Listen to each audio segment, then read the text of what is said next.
Assalamualaikum warahmatullahi wabarakatuh. Perkenalkan, nama saya Ridla Ahmad. Saya dari kelas Beta 2019. Jadi di sini saya akan menyampaikan hasil dari kerja saya mengenai tutorial skenario B. Adapun yang ingin saya sampaikan yaitu yang pertama skenario, kemudian yang kedua identifikasi masalah, yang ketiga konsen masalah, yang keempat analisis masalah, kesimpulan, kemudian kerangka konsep. Jadi langsung saja ke skenario. Jadi skenario B ini, Tuan A berumur 18 tahun datang ke klinik Unsri karena mengeluh badan dan mata yang kuning yang terlihat sejak 1 hari yang lalu. Awalnya sejak 1 pekan yang lalu, Tuan A mengalami demam. Ia juga mengeluh mual, muntah dan tidak nafsu makan. Tuan A merasakan nyeri di perut kanan atas sebab saat BAB warna tinja seperti dempul dan warna urin seperti teh pekat. Tuan A adalah seorang mahasiswa di Fakultas Teknik yang tinggal di asrama di Indralaya. Banyak teman Tuan A juga mengalami keluhan yang sama sebelumnya. Riwayat imunisasi dasar Tuan A lengkap dengan pemeriksaan fisik, tanda vital, sensorium komposmentis, tekanan darah 120/70, heart rate 96 kali per menit, respiratory rate 20 kali per menit, dan suhu 37,9 derajat Celcius. Kemudian status lokalisata sklera ekterik positif, abdomen hepatomegali positif, nyeri tekan di daerah hipokondrium kanan positif. Kemudian yang terakhir pemeriksaan lab, bilirubin direct 12 mg persen, bilirubin indirect 1 mg, SGOT 1100 mikro per liter, SGOT 875 mikro per liter. Dokter menyimpulkan bahwa Tuan A mengalami hepatitis virus akut yang kemungkinan disebabkan oleh infeksi virus hepatitis A. Baik, lanjut saja ke identifikasi masalah. Jadi di sini berdasarkan skenario, saya telah menentukan mana yang masalah dan mana yang bukan masalah. Untuk kalimatnya pertama yaitu Tuan A 18 tahun datang ke klinik skenario karena mengeluh badan dan mata terlihat kuning, itu merupakan masalah. Kemudian kalimat yang kedua, Tuan A mengeluh mual, muntah dan tidak nafsu makan serta nyeri di perut kanan atas juga merupakan masalah. Yang ketiga, saat BAB warna tinja Tuan A seperti dempul dan warna urin seperti teh pekat. Kemudian masalah yang keempat, Tuan A tinggal di asrama di Indralaya dan banyak teman Tuan A juga mengalami keluhan yang sama. Kemudian riwayat imunisasi dasar Tuan A lengkap, itu merupakan fakta bukan masalah. Kemudian pemeriksaan fisik juga masalah, pemeriksaan laboratorium juga masalah, dan yang terakhir dokter menyimpulkan bahwa Tuan A mengalami hepatitis virus akut juga merupakan suatu masalah. Selanjutnya yaitu penentuan konsen masalah. Nah, dari beberapa masalah yang telah saya tentukan, menurut saya konsen masalahnya terletak di kalimat yang terakhir, yaitu dokter menyimpulkan bahwa Tuan A mengalami hepatitis virus akut yang kemungkinan disebabkan oleh infeksi virus.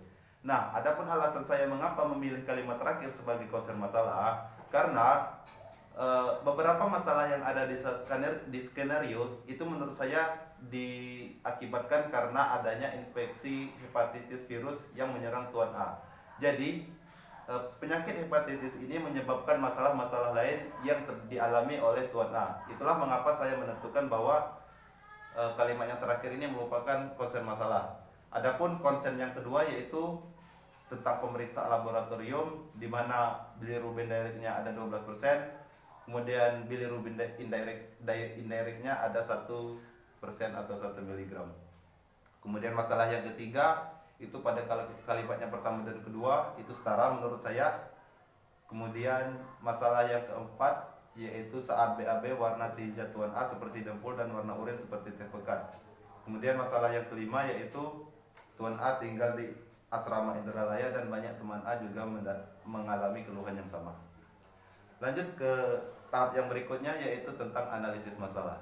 Jadi setelah saya menentukan masalah, adapun analisis masalah dari setiap masalah yang saya tentukan yaitu yang pertama, pada masalah yang pertama, Tuan A 18 tahun datang ke klinik karena mengeluh badan dan mata terlihat kuning sejak 1 hari yang lalu disertai demam sejak 1 minggu yang lalu. Adapun analisis masalahnya yaitu yang pertama, bagaimana mekanisme terjadinya ekterik pada sklera dan kulit. Jadi sebelum mengetahui ekterik pada sklera dan kulit, saya akan menjelaskan terlebih dahulu tentang metabolisme bilirubin. Seperti yang kita ketahui bahwa bilirubin berasal dari pemecahan hemoglobin dari red blood cell yang telah tua, di mana yang kita ketahui bahwa sel darah merah itu berumur 120 hari. Nah, pembentukan bilirubin diawali dengan sel makrofag yang memfagosit sel darah merah yang sudah tua. Kemudian sel darah merah tua akan dipecah menjadi dua, yaitu heme dan globin. Globin itu akan diregulasi ulang, akan diserap oleh darah untuk kemudian diolah ulang untuk pembentukan asam amino.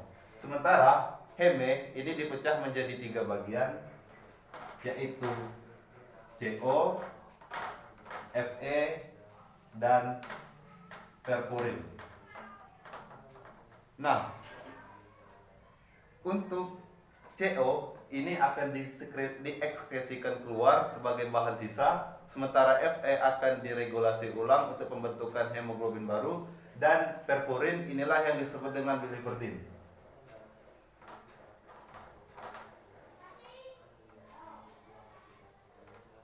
Nah, biliverdin ini kemudian oleh enzim biliverdin reduktase akan diubah menjadi bilirubin indirect atau bilirubin tak terkonjugasi.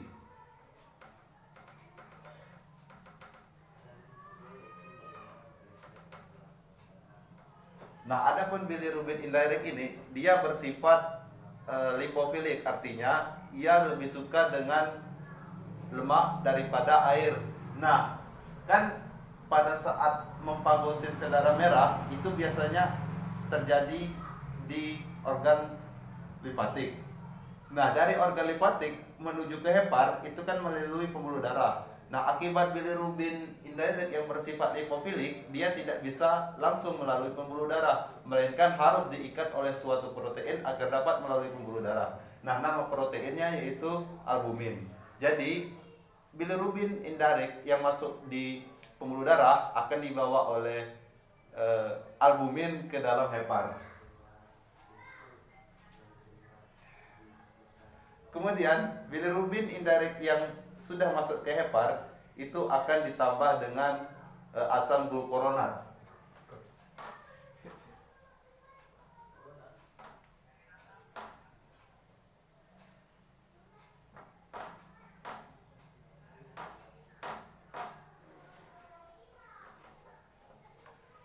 Nah, bilirubin indirect yang telah ditambah dengan asam glukuronat akan diubah oleh enzim yaitu glukuronat transferase. Nah, jadi bilirubin indirect yang telah ditambahkan dengan asam glukuronat oleh enzim glukuronat transferase akan diubah menjadi bilirubin direct.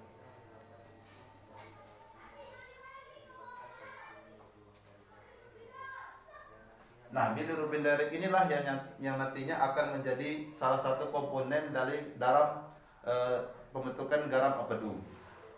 Kemudian, apabila diperlukan, bilirubin direct yang telah disimpan di vesica vilea sebagai garam empedu akan dikeluarkan menuju ke usus melalui ductus biliaris. Nah, bilirubin direct yang sudah masuk ke dalam usus nanti akan dirombak lagi oleh suatu bakteri yang menghasilkan enzim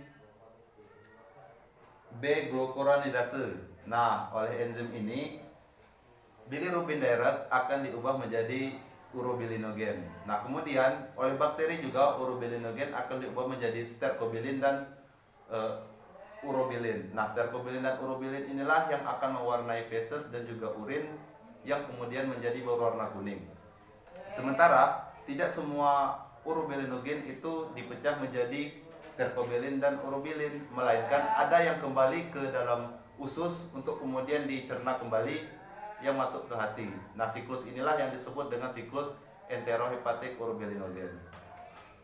Nah, pada masalah ini akibat dari serangan virus hepatitis maka terjadi obstruktif di bagian ductus biliaris yang merupakan tempat pengeluaran bilirubin. Nah, akibat dari obstruktif ini, maka bilirubin tidak dapat memasuki akibat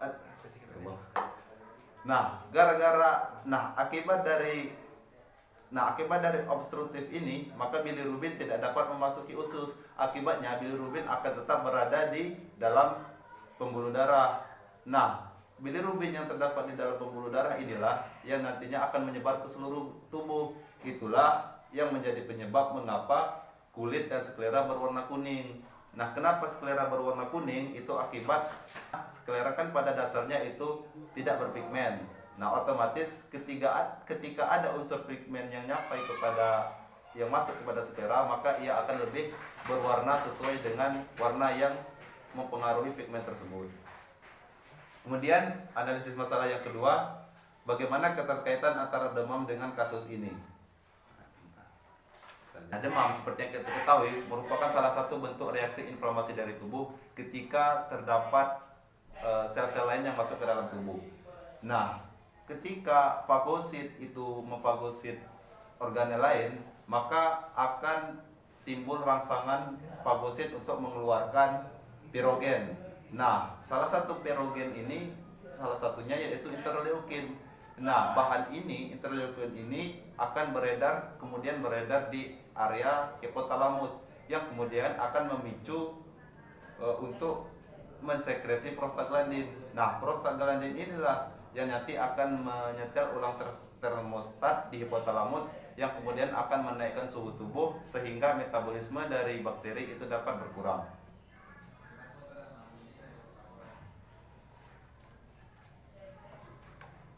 Lanjut ke masalah yang kedua, yaitu Tuan A mengeluh mual muntah dan tidak nafsu makan serta nyeri di perut kanan atas.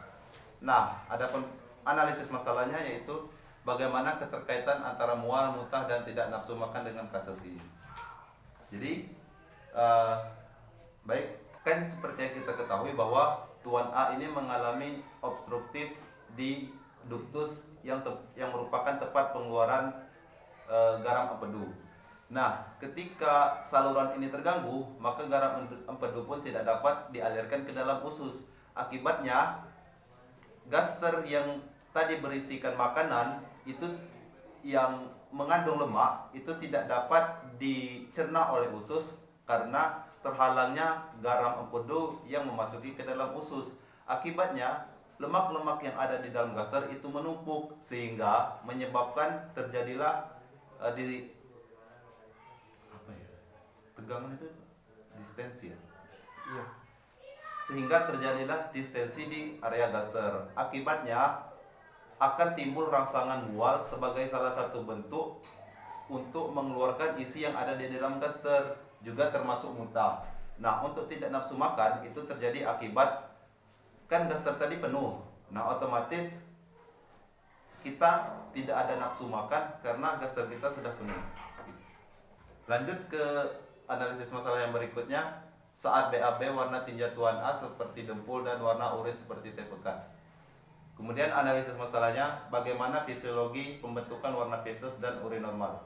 Nah, untuk fisiologi pembentukan feses dan urin normal itu seperti yang sudah saya jelaskan sebelumnya dalam metabolisme bilirubin. Jadi warna feses dan urin itu diakibatkan karena adanya urobilinogen di usus kita. Nah, kemudian kenapa bisa sampai ke urin? Karena urobilinogen yang terdapat di usus itu diserap oleh pembuluh darah, yang kemudian pembuluh darah itu melalui renal untuk dilakukan penyaringan.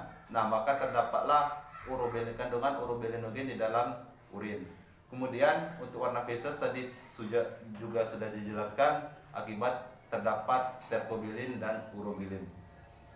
Kemudian yang lanjut, bagaimana fisiologi pembentukan warna urin dan feses abnormal berwarna teh pekat dan dempul. Nah, untuk perwarnaan urin teh pekat itu terjadi karena bilirubin yang banyak terkandung di dalam pembuluh darah yang mengakibatkan pekatnya warna urin urin yang dikeluarkan karena terkandungnya banyak urobilinogen di dalam pembuluh darah. Sementara mengapa warna feses dempul itu terjadi karena urobilinogen yang tidak sampai ke usus, yang mengakibatkan tidak terdapatnya kandungan urobilinogen di daerah usus besar. Akibatnya feses pun tidak berwarna kuning karena tidak terdapat urobilinogen yang terjadi akibat obstruktif penyumbatan di daerah ductus biliaris. Lanjut ke masalah yang berikutnya, yaitu Tuan A tinggal di asrama di Indralaya dan banyak teman Tuan A juga mengalami keluhan yang sama.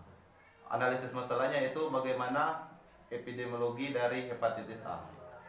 Itu yang pertama, masa inkubasi berupa 15 sampai 50 hari. Rata-rata terjadi 30 hari. Kemudian tersebar di seluruh dunia dan yang paling tinggi itu terjadi di negara yang berkembang. Kemudian virus hepatitis A ini juga disekresikan di tinja oleh orang yang terinfeksi selama 1-2 minggu sebelum dan 1 minggu setelah awitan penyakit. Kemudian ini dapat menyebar melalui fekal oral. Lanjut ke analisis masalah yang berikutnya, yaitu pemeriksaan fisik dan tanda vital. Analisis masalah yang pertama, bagaimana tanda vital yang ditunjukkan oleh penderita hepatitis A. Nah, adapun tanda yang ditunjukkan oleh penderita hepatitis A yaitu seperti yang telah disebutkan tadi, yaitu demam, kemudian ikterus, dan hepatomegali. Lanjut, bagaimana mekanisme terjadinya hepatomegali dan keterkaitan dengan fungsi organ sekitarnya. Nah, hepatomegali itu terjadi akibat hipertrofi yang terjadi di hepar. Nah, hipertrofi ini terjadi akibat kerja hepar yang kuat yang diakibatkan karena terjadi obstruktif di daerah ductus biliaris. Akibatnya kerja hepar pun terganggu, ia pun akan terus meningkat yang mengakibatkan hipertrofi dan hepatomegali. Kemudian bagaimana fisiologi hepar? Seperti yang kita ketahui bahwa hepar itu banyak fungsinya, yang salah satunya yaitu membentuk garam empedu. Selain itu juga hepar berfungsi sebagai detoksifikasi di dalam tubuh, kemudian pembentukan glikogen, dan masih banyak lain. Lanjut ke pemeriksaan laboratorium. Bagaimana angka normal dari hasil pemeriksaan laboratorium di atas.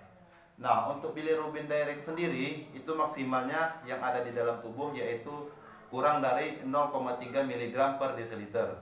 Sementara bilirubin indirect itu 0,1 sampai 1 mg per desiliter. Nah, untuk total bilirubin yaitu 0,1 sampai 1,2 mg per desiliter. Kemudian lanjut ke analisis masalah yang terakhir. Dokter menyimpulkan bahwa Tuan A mengalami hepatitis virus akut yang kemungkinan disebabkan oleh infeksi virus hepatitis A. Bagaimana faktor risiko terjadinya hepatitis A?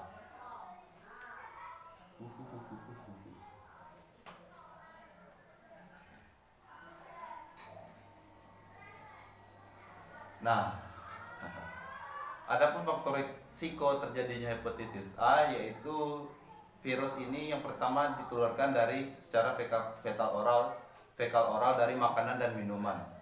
Artinya, ketika makanan dan minuman itu tidak steril, maka dapat menyebabkan terjadinya serangan virus hepatitis A ini. Kemudian faktor risiko lain yaitu yaitu dari pusat perawatan sehari untuk bayi atau anak batita, kemudian berpergian ke negara-negara berkembang, kemudian perilaku seks oral anal, dan pemakaian bersama intravena drug user.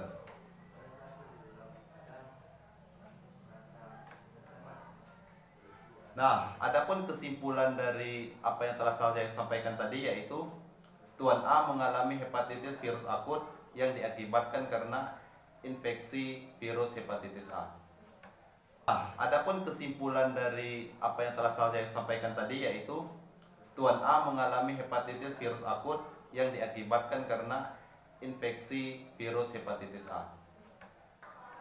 Nah, adapun kerangka konsep dari saya yaitu Tuan A, mahasiswa teknik yang tinggal di Asrama Indarolaya, kemudian terinfeksi oleh virus hepatitis A yang kemungkinan masuk melalui jalur fekal oral. Kemudian masuk ke sistem digestif dan masuk ke hepar dari traktus gastrointestinal. Kemudian virus pun bereplikasi, terjadilah inflamasi, yaitu suatu bentuk dari tubuh, kompensasi dari tubuh. Nah, dari inflamasi ini dibagi menjadi 3. Ada respon iman, ada respon imunitas, kemudian kerusakan parenkim hati dan hepatomegali. Nah, kerusakan parenkim hati ini terjadi mengakibatkan obstruksi menuju ductus A. Nah, kerusakan parenkim hati ini mengakibatkan obstruksi menuju ductus biliaris, kemudian akibatnya terganggulah ekskresi empedu, kemudian bilirubin direct pun tidak sempurna dikeluarkan. Akibatnya terjadilah refleks bilirubin yang banyak mengumpul di dalam pembuluh darah. Akibatnya kulit pun berwarna merah, kemudian akibatnya bilirubin yang terdapat di pembuluh darah ini akan menuju ke jaringan yang mengakibatkan kulit berwarna kekuningan, kemudian menuju mata yang mengakibatkan sklera berwarna kuning, kemudian juga menuju ginjal dan banyak diabsorpsi sehingga urin pun berwarna teh pekat, dan bilirubin juga menuju ke namun karena ada obstruktif tadi mengakibatkan bilirubin yang tidak nyampai ke daerah usus, akibatnya pun feses berwarna dempul. Sementara lanjut ke akibat inflamasi tadi, yaitu hepatomegali, mendesak organ intraabdomen, kemudian rangsangan pada nervus vagus. Nah, terjadilah nyeri di daerah hipokondrium dextra. Kemudian akibat rangsangan dari nervus vagus ini juga mengakibatkan rangsangan dari sel parietal untuk mengeluarkan HCl, kemudian rangsangan muntah dan mual pun terjadi akibat penumpukan lemak di daerah gaster. Akhirnya pun dia sulit dan malas untuk makan. Kemudian yang terakhir, respon dari imunitas tadi, dihasilkanlah endogenous perogen yang merupakan sekresi dari sel fagosit tubuh kita, kemudian akan dibawa menuju sel endotelial hipotalamus yang akan menghasilkan asam arachidonat. Nah, kemudian akan diubah menjadi prostaglandin, kemudian prostaglandin inilah yang akan merubah termoregulasi hipotalamus yang kemudian mengakibatkan demam. Mungkin itu saja yang dapat saya sampaikan. Lebih dan kurang saya mohon maaf. Akhir kata, wassalamualaikum warahmatullahi wabarakatuh.